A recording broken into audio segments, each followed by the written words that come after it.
誰在照顧誰呢本書咧，其實有個全名嘅，係啦，就係護老者社工筆下嘅60個故事，係啦。咁啊，唔知大家即係在座有幾多朋友係照顧緊長者㗎？哇！真係好多人俾反應我話 OK 嚇。咁啊，其實照顧者咧，即係或者我哋近年呢個政府講我都講護老者啦，即係話個定義好簡單嘅，你照顧緊一位60歲嘅長者，係啦，咁咧就係照顧者啦嚇。咁啊近年我哋都睇到好多無論新聞啦、政府嘅報導啦，或者好多媒體嘅報導啦甚至有啲服務咧都聚焦喺照顧者嗰度嘅，因為佢哋見到照顧者特別係護老嘅照顧者咧，佢哋嘅照顧嘅壓力非常大，佢哋嘅情緒都係受得困擾係啦。咁我哋俾少數據大家睇下先啦，好嘛？即係大家可能講照顧者嘅我係唔係咧咁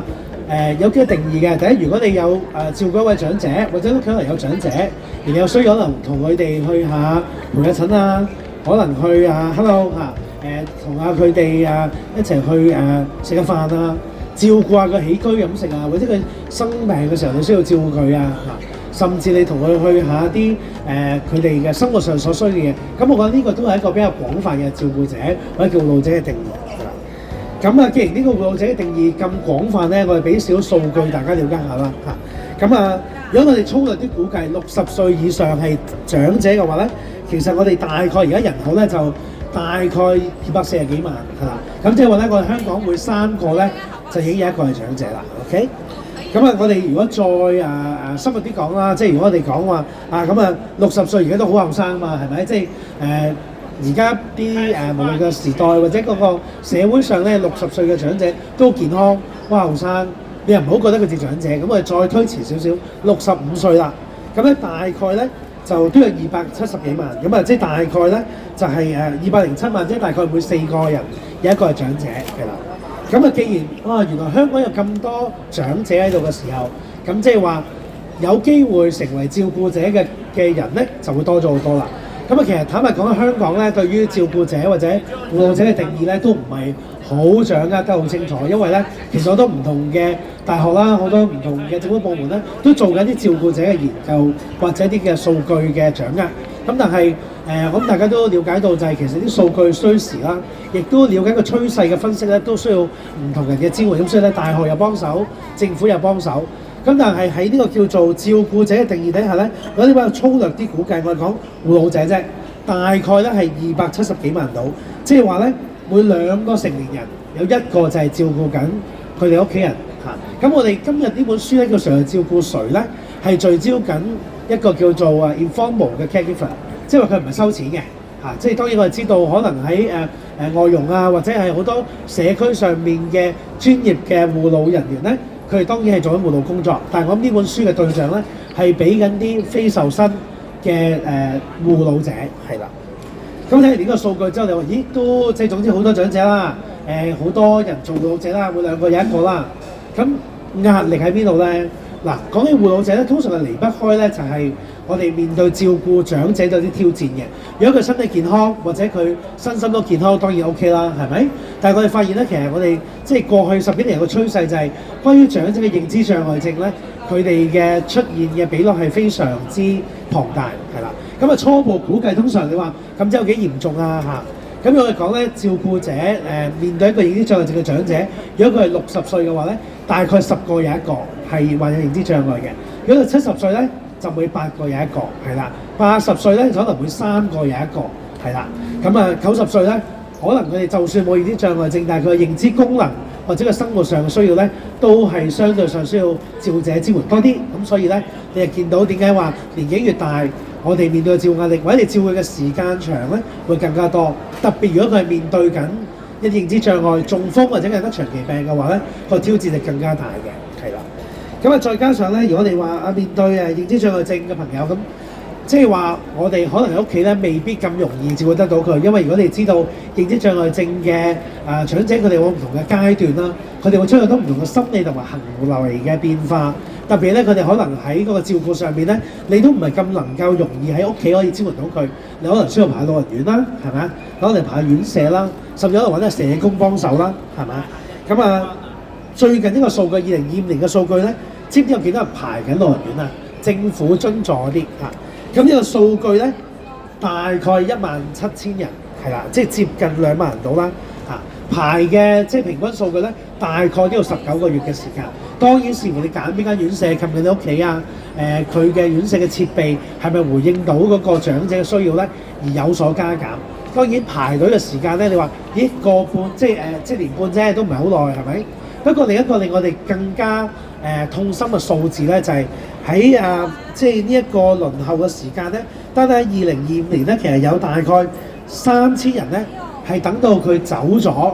都排唔到老人院。咁即係話咧，平均每日有8個長者咧係排緊㗎啦。佢啲屋企人都覺得可以入去老人院多啲支援或者多啲服務俾佢，但係有8個呢個朋友咧係等唔切就走咗。咁而呢8個牽涉到唔係得8個人咁簡單，係8個護老者嘅家庭嚇。咁所以咧，我哋面對呢個嘅即係壓力，我睇到就係話，有人可能揾唔到服務，有人唔知道服務，有人想要服務，但係等唔切個服務嚇。咁所以就睇到咧，呢啲全部都係即係少少俾照顧者嘅一啲壓力嘅狀況。咁所以其實即係我過去工作咧都係從事即係照顧者相關啦。其實呢個係我每日經歷嘅嘢嚟。好多照顧者每日都面對緊個狀況，佢唞唔到啦，好長時間嘅照顧啦，休息唔夠啦，面對佢屋企人嘅病況或者佢照顧嘅病情，佢需要好多決策、好多分工、好多錢嘅安排。其實對佢嚟講咧都係非常大挑戰。咁所以我寫呢本書咧，其實係當我喺工作或者個日常生活接觸到照顧者嘅時候咧，我好想揾一本書係可以同到佢哋一齊同行。因為我諗好多人會講話照顧者壓力好大啊，好辛苦。其實聽好多，但係究竟係有幾辛苦？嗰個日常生活究竟係點樣嘅咧？佢哋嘅照顧故事係點咧？所以你見我每一本書咧個書名咧係用緊照顧嘅故事嚇。因為我諗即係故事係最容易打動人心，所以呢本書咧我用咗60個故事分享下作為照顧者日常面對嘅嘢。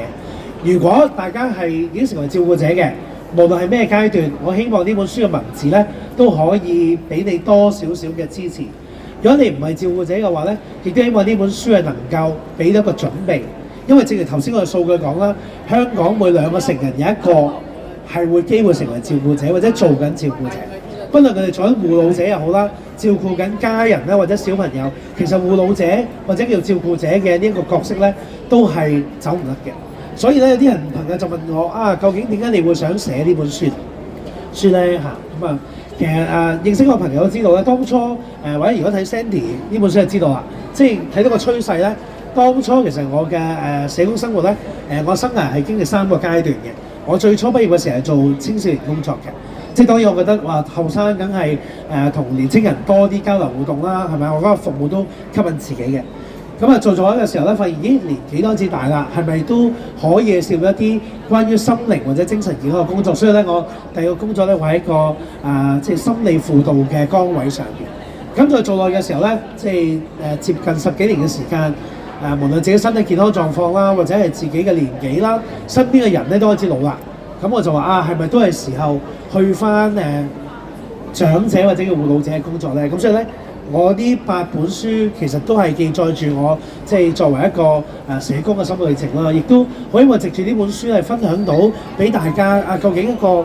護老者嘅社工我估大家可能聽到好多護老者講佢嘅狀況，好多學者、政府好多官員都講緊照顧者嘅壓力，但可能你未必有機會聽到個社工作為一個服務提供者嘅身份去分享。所以呢本書咧，我唔係講我遇到啲咩人係我遇到佢哋之後。我反思緊，我有機會如果照顧我父母，或者我作為一個照顧者，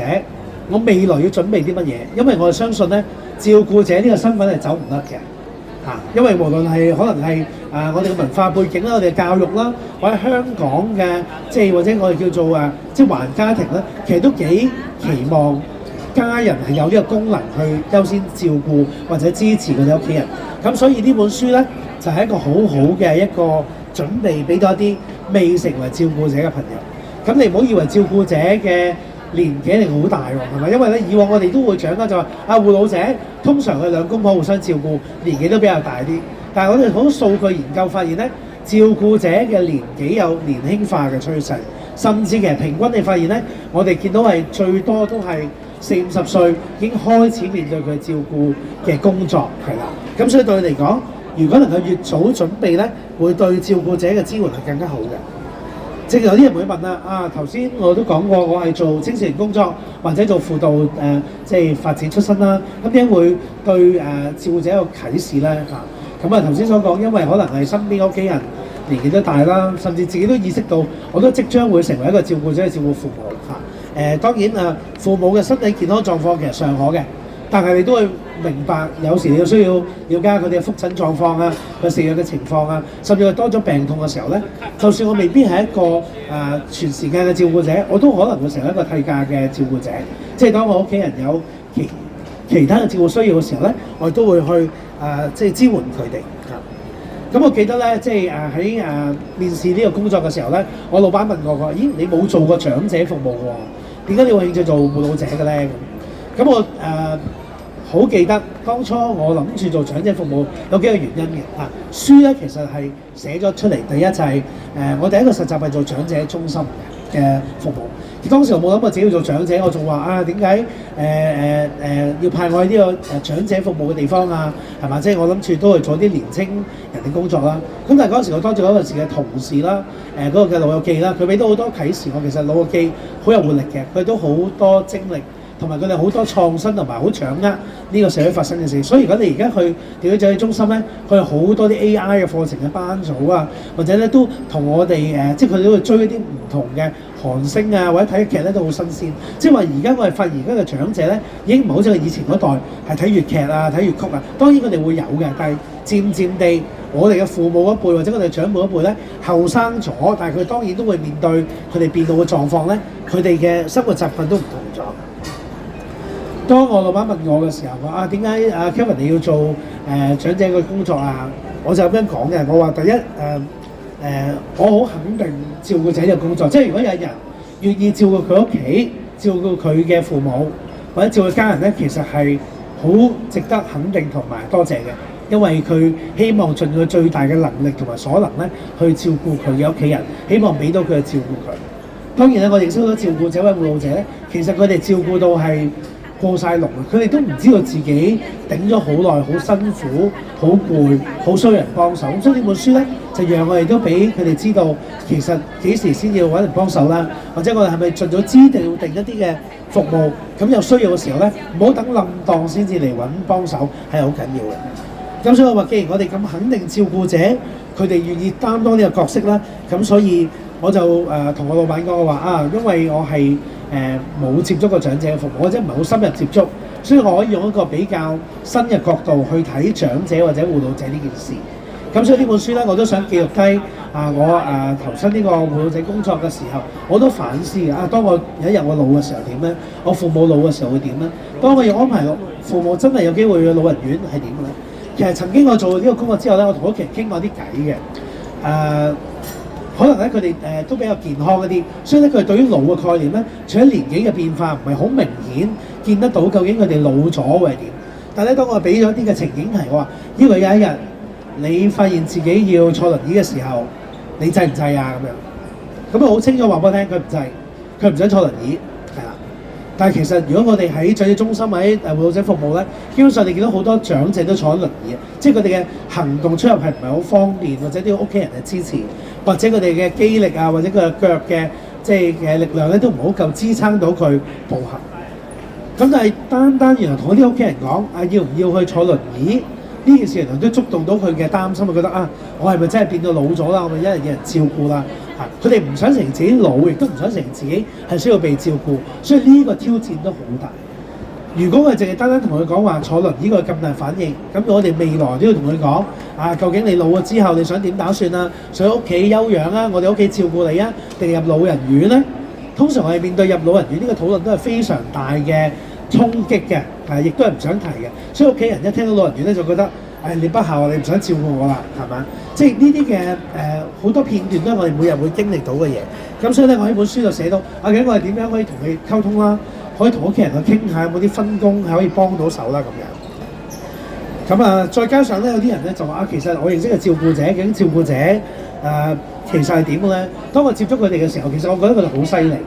好犀利嘅意思就係話，因為照顧者咧你做係唔簡單啊！你要咩都要知啊！由屋企人點樣去照顧，點樣去醫病，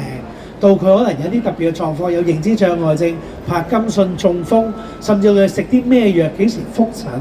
係嘛？甚至佢哋見醫生嘅時候講啲乜嘢，屋企嘅時候點樣分工，請咗新嘅工人姐姐點樣 train 佢哋，係嘛？喺屋企嘅時候咧，我哋會同佢傾下點樣處理啊！如果特